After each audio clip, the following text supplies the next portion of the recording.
بسم الله الرحمن الرحيم. وعنه ما أعلم عن رسول الله صلى الله عليه وسلم إن الله عز وجل يبعث لهذه الأمة على رأس كل 100 سنة من يجدد لها دينها. ایک تابعی ہیں حضرت ابو علقمہ رحمہ اللہ تعالی بیان کرتے ہیں کہ میری معلومات کے مطابق اسے حضرت ابو ہریرہ رضی اللہ تعالی عنہ نے حضور نبی اکرم صلی اللہ علیہ وسلم کے قول کے طور پر بیان فرمایا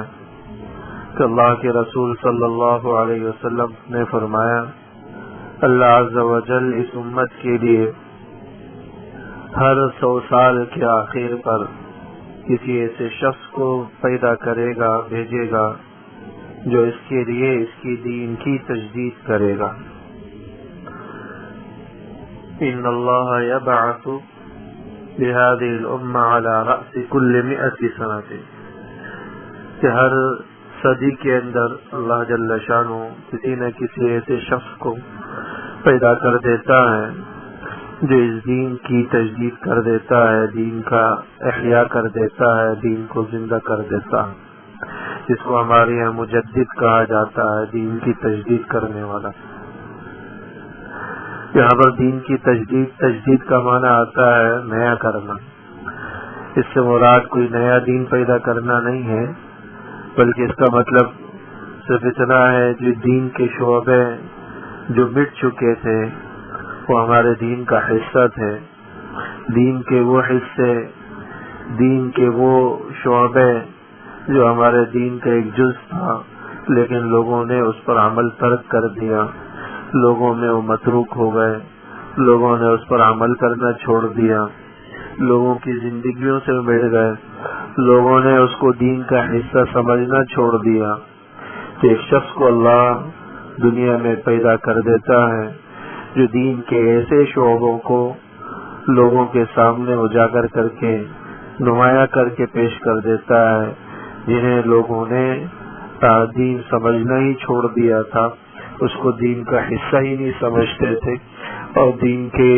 شعبے کے طور پر اس کو نہیں جانا جاتا تھا۔ اللہ جل شانہ ہر صدی میں کوئی نہ کوئی ایسا ضرور پیدا کر دیتے ہیں جو دین کی تجدید کر دیتا ہے۔ اس امت پر اللہ جل شانہ کا خاص فضل و کرم اور احسان ہے۔ اللہ جل شانہ ایسے علماء، ایسے راسخین کو پیدا کر دیتے ہیں جو اس دین کے مٹے ہوئے شعبوں کو، اس دین کے مٹے ہوئے حصوں کو زندہ کرتے ہیں، لوگوں میں عام کرتے ہیں، جب باطل اور باطل کی نظریات منہ کھولے ہوئے اسلامی عقائد کو ڈھانپ لیں اور اسلامی عقائد پر حملہ آور ہو، حق اور باطل کا اس وقت سمجھنا، تمیز کرنا، پہچان کرنا مشکل ہو جائے، اللہ ایسے لوگوں کو دنیا میں بھیج دیتا ہے جو حق کو کھول کر بیان کر دیتے ہیں، حق کو واضح کر دیتے ہیں اور اس کے بالمقابل باطل کی گمراہیاں ظاہر کر دیتے ہیں۔ ہر زمانے میں اللہ جل شانہ نے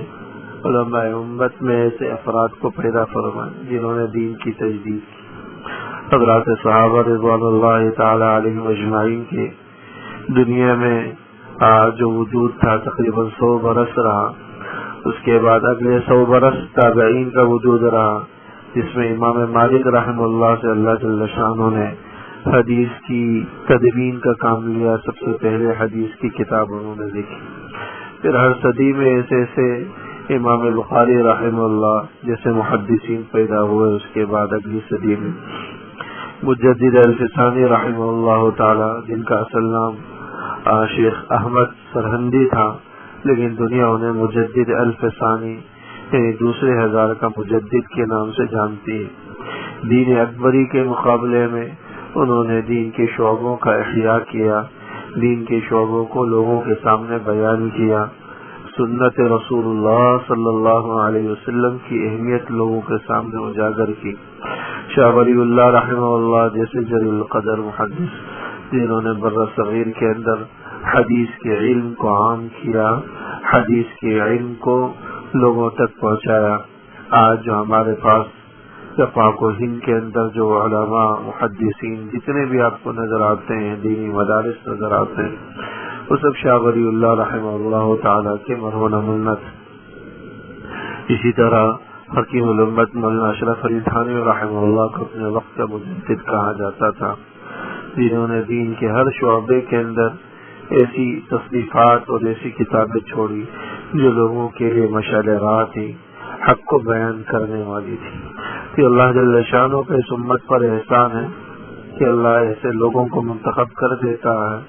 دنیا میں بھیج دیتا ہے، جو دین کے مٹے ہوئے شعبوں کو دوبارہ سے زندہ کرتے ہیں، لوگوں کے سامنے اس کا دین ہونا بیان کرتے ہیں، لوگوں کے سامنے اس کی اہمیت کو اجاگر کرتے ہیں، لوگوں کے سامنے اس کی جو ہے دین کے جز ہونے کو بیان کرتے ہیں اور لوگ دین کے طور پر اپناتے ہیں۔ تو اللہ جل شانہ کا احسان عظیم بھی ہے اور اس امت پر خاص رحمت کا معاملہ ہے۔ اللہ جل شانہ رہتی دنیا تک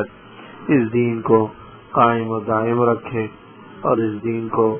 سالم رکھے۔ اللہ جل شانہ اس پر ہم سب کو بھی عمل پیرا ہونے کی توفیق نصیب فرمائے۔ ربنا تقبل منا انك انت السميع العليم وتب علينا انك انت التواب الرحيم، وصلى الله تعالى على خير خلقه محمد وآله وصحبه أجمعين، آمين برحمتك يا أرحم الراحمين۔